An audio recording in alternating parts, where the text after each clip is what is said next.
Bonjour tout le monde, j'espère que vous allez bien. Bienvenue sur ma page ministérielle, la page que je dédie à aider les gens à se rapprocher de Dieu et à progresser dans leur vie spirituelle. Mon nom c'est Tsuli. Sur ma page, vous allez retrouver des adorations, des enseignements, il y a des entrevues à venir et plein d'autres choses. Alors, si vous n'êtes pas encore abonné, abonnez-vous, likez cette vidéo et écoutez-la jusqu'à la fin.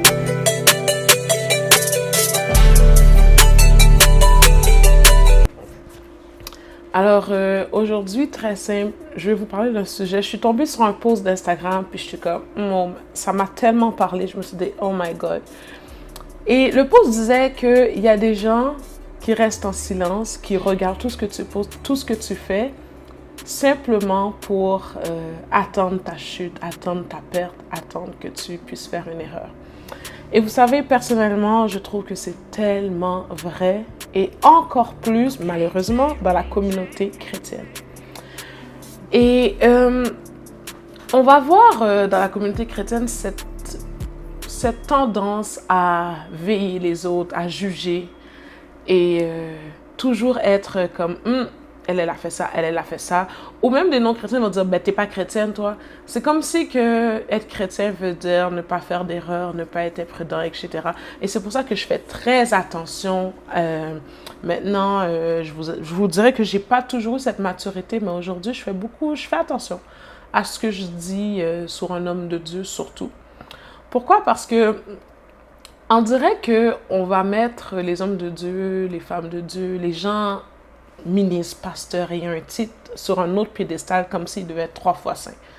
Mais ce sont des êtres humains comme nous et au fond, la Bible, les promesses dans la Bible, les commandements dans la Bible, ce qu'on doit faire, ne différencie pas pour eux.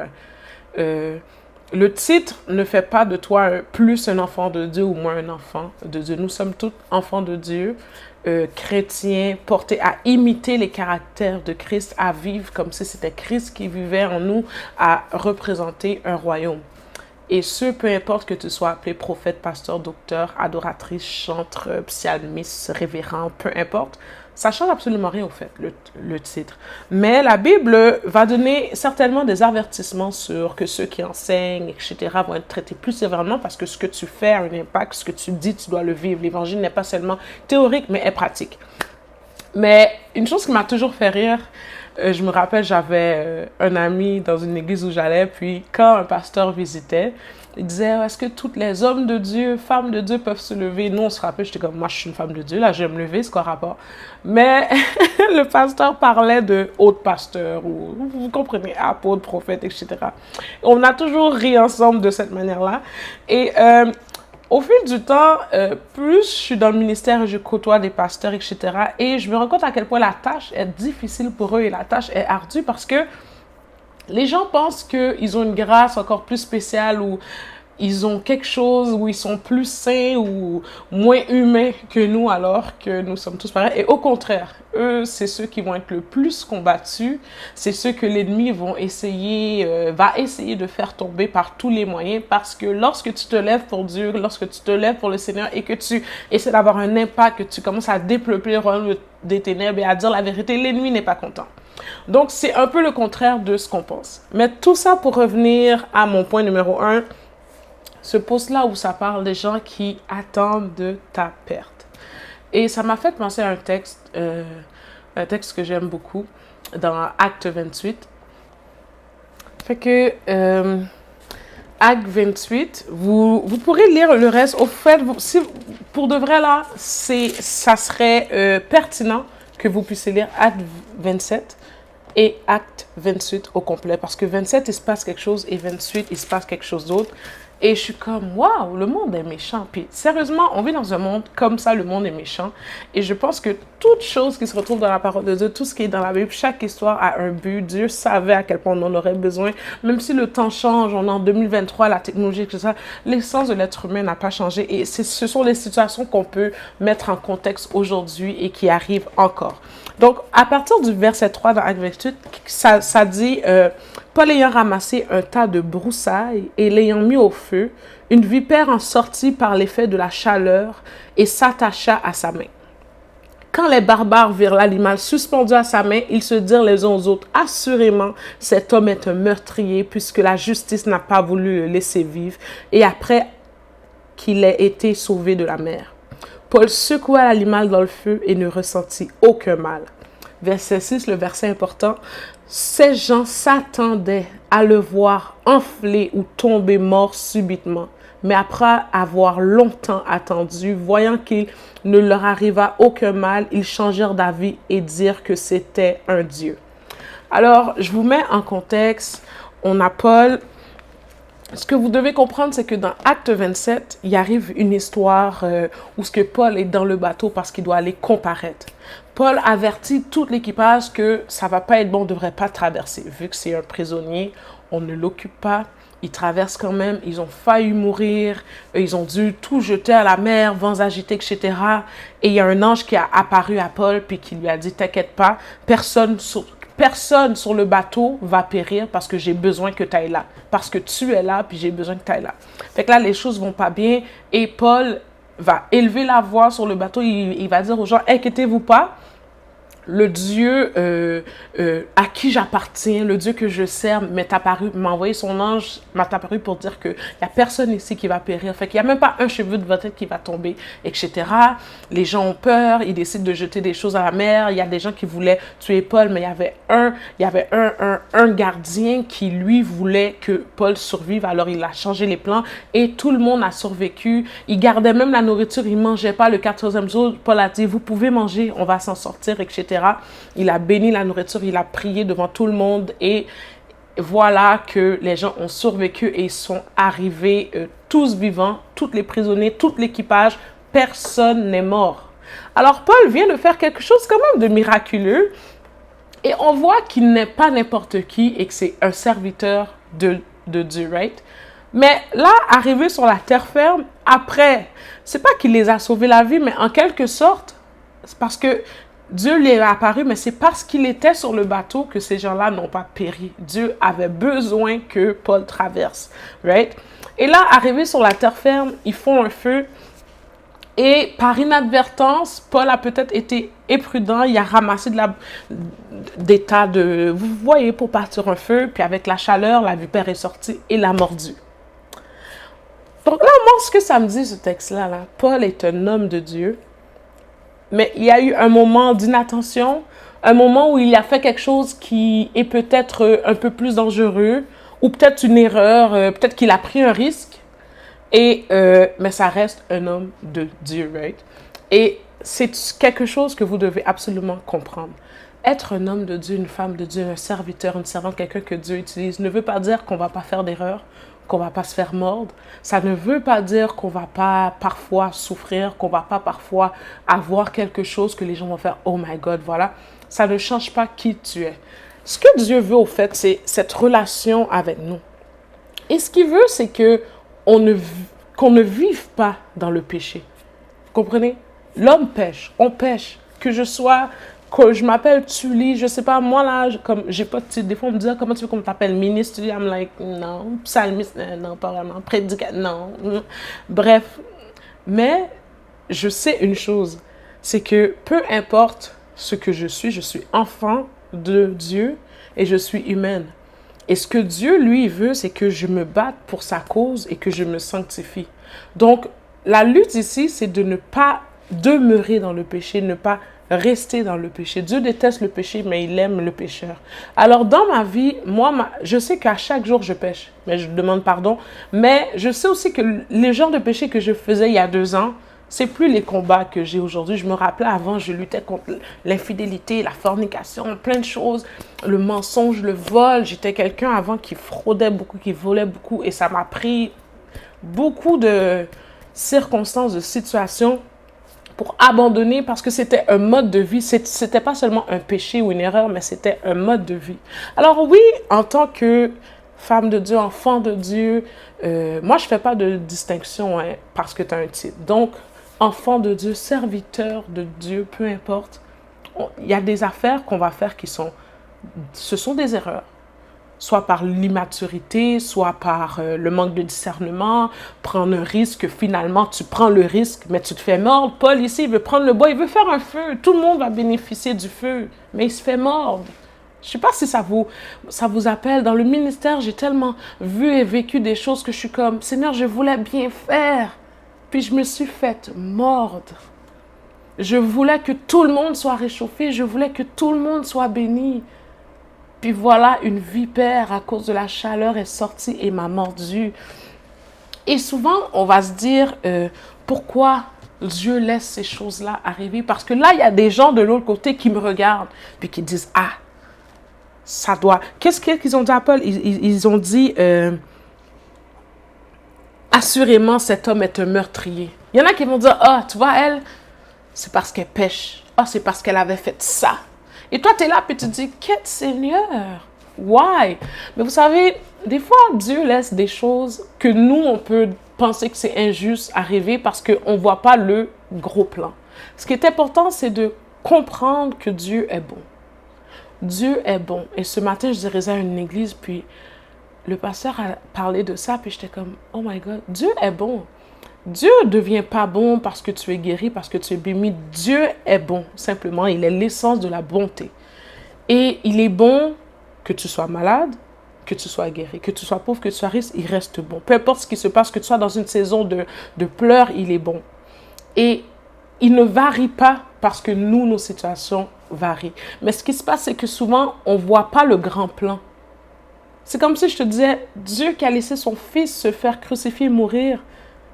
J'imagine que Marie n'était pas comme, oh Seigneur, tu es bon, Dieu, tu es bon, pendant que son fils se fait battre. Non, tout le monde pleure parce que personne aurait cru, aurait compris ce grand plan de rédemption, de résurrection. Personne ne comprend le gros plan.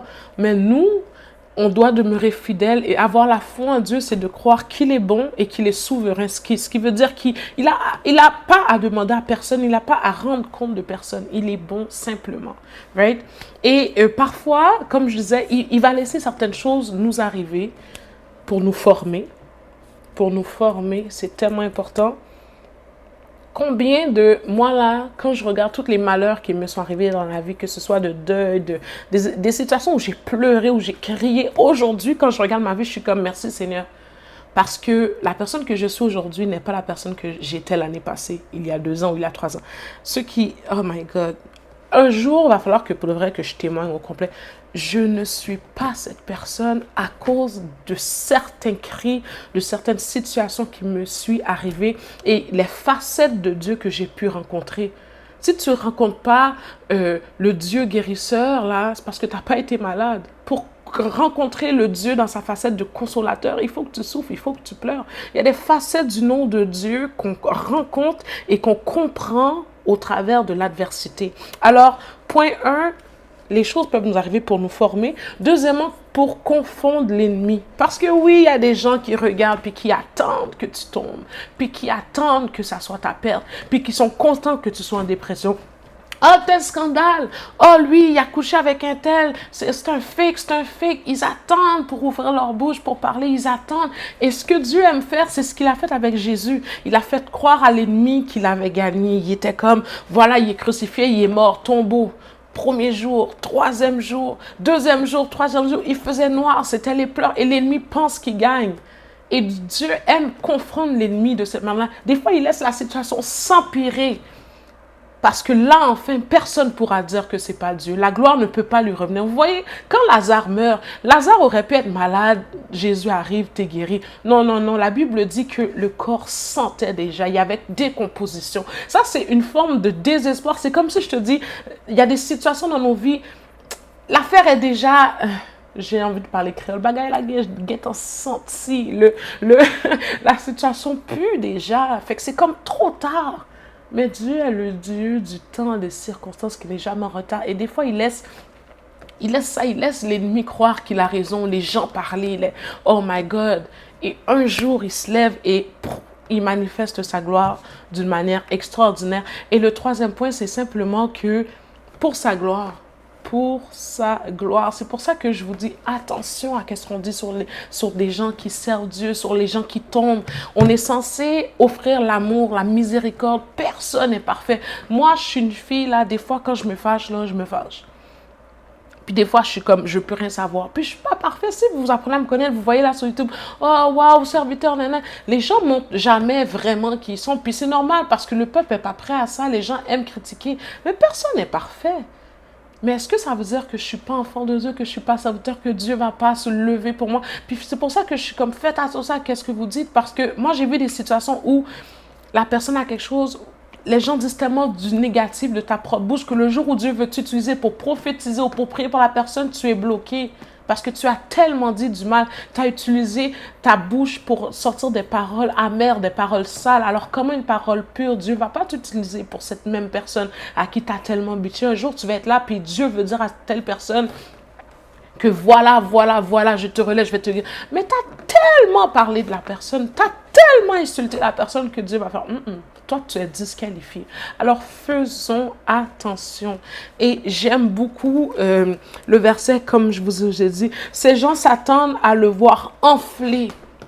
Il y a des gens qui s'attendent à ce que ta situation prenne une proportion. Tu as un problème dans ton mariage, les gens sont déjà en train de dire « Oh, elle va divorcer. » La situation enfle. Et la Bible dit « Ou tomber mort subitement, ou quelque chose de tragique arrive. Oh, elle là, vous allez voir un jour, elle va mourir comme ça parce qu'elle n'arrête pas de pécher, elle n'arrête pas. » Vous ne savez pas ce que la personne confesse le soir, vous ne savez pas ce que la personne dit, vous ne savez pas si la personne s'est repentie dans l'intimité, vous ne savez pas. Et ça va dire après avoir longtemps attendu.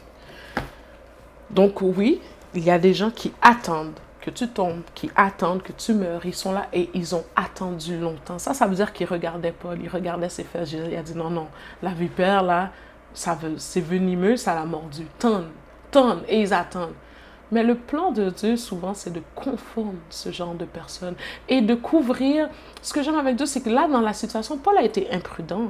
On sait qu'avant de mettre sa main dans une affaire, tu regardes, s'il y a une bête, tu as été imprudent. Il y a des situations où on a été imprudent, mais Dieu a décidé de couvrir cette faute-là. Il s'en fout, au fait. Ce qu'il veut, c'est donner une leçon à ces gens-là parce que c'est mon serviteur. Alors, si tu es vraiment serviteur, servante, même si tu tombes, Dieu est capable de couvrir ta faute, de couvrir ta honte. C'est pour ça la croix.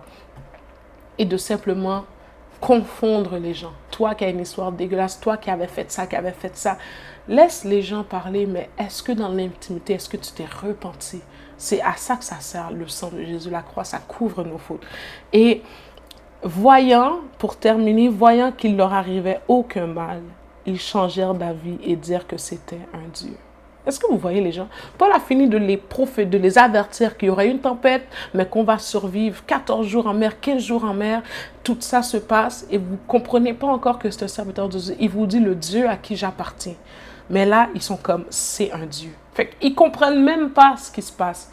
Ils voient juste que, oh my God, ce qui s'est fait là, c'est irréel et c'est un Dieu. Et moi, mon but, c'est pas que des gens puissent dire que tu lui es un Dieu. Mais que les gens puissent reconnaître que le Dieu que je sers est vrai, qu'il existe vraiment. Parce qu'il y a des situations, il y a des témoignages qu'on s'en est sorti, on s'en sort, et c'était tellement grave que les gens demandent comment ça se fait que tu es encore debout. Comment ça se fait que tu chantes encore? Comment ça se fait que tu peux là arriver de la caméra et parler comme ça? Comment ça se fait que tu es encore là? Et alors là, tu peux dire, pas je suis un Dieu, mais je suis enfant de Dieu. Et oui, parce que je suis enfant de Dieu, j'ai des capacités divines. Parce que je le cherche, j'ai l'essence de mon maître en moi, de mon Père en moi. Et voilà comment Dieu confond les ennemis. Et voilà comment Dieu aussi montre sa gloire et montre qu'il existe. Alors oui, ça peut faire mal, se faire mordre. Oui, les circonstances, les gens attendent que tu tombes. Et crois-moi, tu vas tomber. Okay? La Bible dit que celui qui est debout ne prenne garde de ne pas tomber. On est tous imparfaits. Crois-moi, tu vas tomber. Tu vas en faire des erreurs dans le ministère. Tu vas faire des erreurs à l'église. Tu vas pécher. Des fois, tu vas pécher. Puis tu vas faire, Seigneur, pourquoi je pensais que j'avais vaincu cette affaire-là? Tu vas retomber encore. Tu vas retomber. Puis tu vas pleurer. Puis tu vas te repentir. Puis Dieu va te lever. Parce que c'est pas vrai. C'est pas vrai qu'on tombe pas, qu'on se fait pas mordre. Mais la Bible dit quoi? Tu lui écraseras la tête. Il te reste là le talon. Donc, il t'a donné l'autorité sur l'ennemi. Mais l'ennemi a un petit pouvoir de te piquer ou de t'énerver ou de te blesser ton talon, mais jamais de te vaincre. Même s'il te blesse le talon, il est sous tes pieds. Alors retenez ça, faisons attention à ce qu'on dit. Et oui, il y a des gens qui attendent ta chute. Ça peut être une forme de motivation, mais sache que ton Rédempteur est vivant et il se lève le dernier. Alors j'espère que ça vous a motivé, que vous allez commencer votre semaine en feu. Likez, commentez, j'aime beaucoup vous lire. Je vous remercie à tous ceux qui m'encouragent, mais j'aime beaucoup vous lire quand vous mettez une affaire personnelle. Effectivement, si tu l'as témoigné, dis oui, moi je l'ai vécu, je l'ai témoigné. J'aime savoir, c'est ma relation avec vous, j'aime savoir que comme Dieu parle à quelqu'un à travers de cette vidéo. Que le Seigneur vous bénisse et on se revoit la prochaine fois.